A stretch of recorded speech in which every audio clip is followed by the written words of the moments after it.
នស្ងាត់ឈឹងសាញ់ចឹងកតែម្នាក់ឯងដួងចិត្តចំបែងសែនខ្លោចសាដើម្បីគ្រួសារទួដឹងថាត្រូវទៅរៀននៅទីក្រុងជីវិតភ្លើងពណ៌ខុសភ្លើងចង្គៀទោះបីជួបភ្លៀងកូនមិនរញរាខិតខំរៀនសូត្រព្រឹកមិនទាន់ភ្លឺខ្ញុំភ្ញាក់ពីដេកទាំងចិត្តសង្វេសង្វាតសិក្សារៀបចំខ្លួនត្រៀមទៅសាលា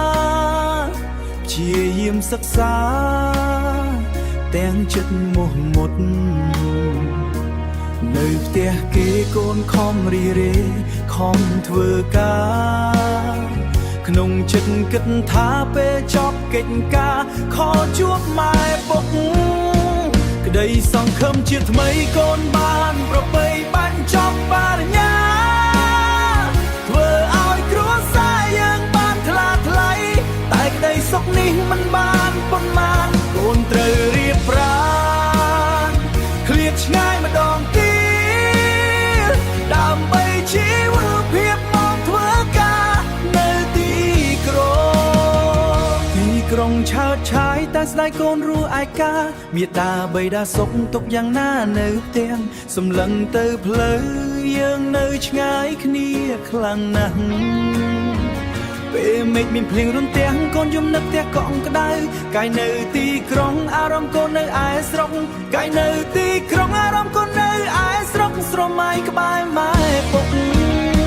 ក្តីសង្ឃឹមជាថ្មីកូនបានប្របីបាញ់ចប់បរិញ្ញាធ្វើឲ្យគ្រួសារយើងបានថ្លាថ្លៃតែក្តីសុខនេះមិនបានប៉ុន្មានទីក្រុងឆើតឆាយតែស្ដាយកូនរស់ឯកៅពេលមេឃមានភ្លៀងរន្ទះកូនយំនឹកផ្ទះកក់ក្ដៅកាយនៅទីក្រុងអារម្មណ៍កូននៅឯស្រុកស្រមៃក្បែរម៉ែពុកទោះរស់នៅឆ្ងាយចិត្តកាយកូននៅដល់ដែរទោះគ្មានអ្នកណាមើលថែក៏កូនអាចថែខ្លួនឯងពុកម៉ែកុំព្រួយរាល់ថ្ងៃកូនប្រាប់ខ្លួនឯងជីវិតត្រូវទៅតស៊ូកុំរអ៊ូខិតខំធ្វើការ